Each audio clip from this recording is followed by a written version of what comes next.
Okay, let's talk about friction. Now, friction is a force that opposes motion, and that's kind of important.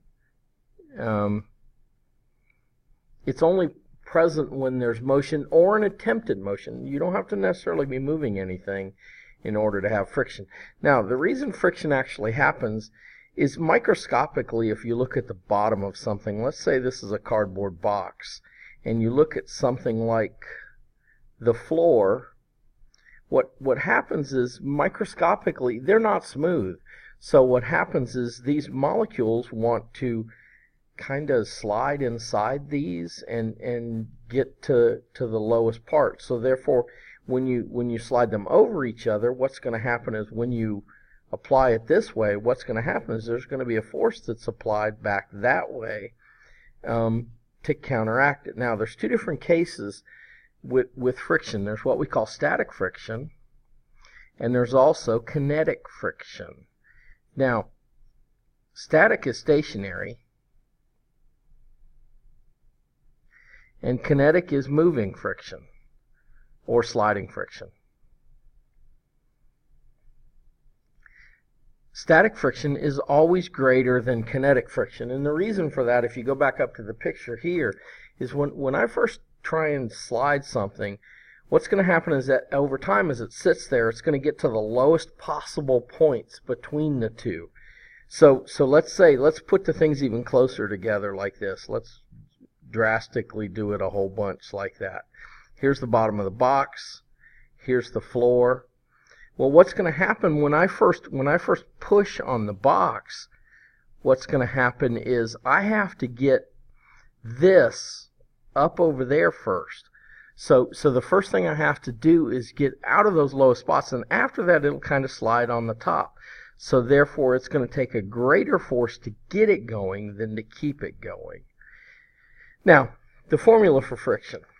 The formula for friction, the force of friction, is equal to mu times the normal force. That's important enough for a box. The force of friction is a force. It's going to be in newtons. The normal force is also going to be in newtons. So when you calculate this mu, it's going to be force of friction divided by force normal. There's no units. What it simply is a ratio. It tells you how much friction you could have, compared to that. Now, the normal force on flat surfaces, the force normal is equal to Fg. That's on flat surfaces. Now, when we get into angles, it gets a little more complicated. So we may do that separately. Now, so let's take a look at an example problem. Let's say, for example, that Jill is pushing a 20-kilogram box at constant velocity with a force of 100 newtons. I want to know A, draw a free body diagram. B, I want to know what the force of friction is. And C, I want to know what mu is. So when I draw my free body diagram, I'm going to do this. Okay. I have Fg going down. It's coming from the earth. I have Fn coming up. It's coming from the tabletop, floor, I guess I didn't really say, let's say floor. Then we have Jill's push. This is the force of Jill.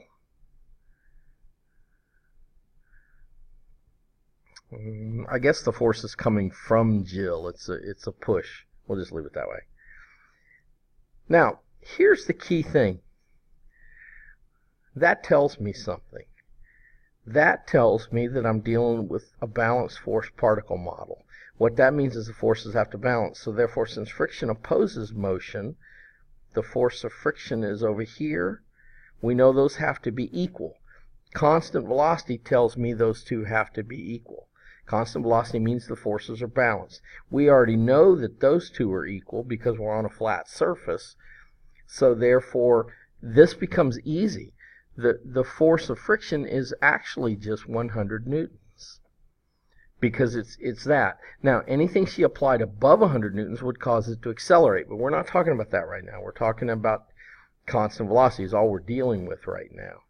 So then the last thing is we go to this equation, force of friction equals mu times the normal force. Well, do your algebra first. Mu is equal to the force of friction divided by the force normal. Well, the force of friction we just decided was 100 newtons.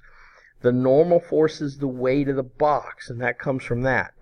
20 kilograms is 200 newtons. Remember, you can use 9.8 if you want, and you get 196 newtons.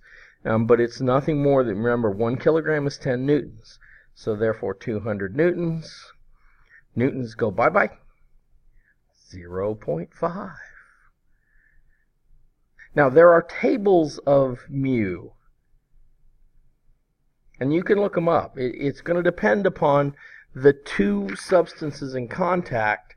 Let's say, for example, if I had a ski on ice, mu might be something like 0.05. If I had rubber on asphalt, might be somewhere in the neighborhood of 0.6. And that, let's say that's dry asphalt, and then rubber on wet asphalt. Well, what do you think? It's going to go up or down?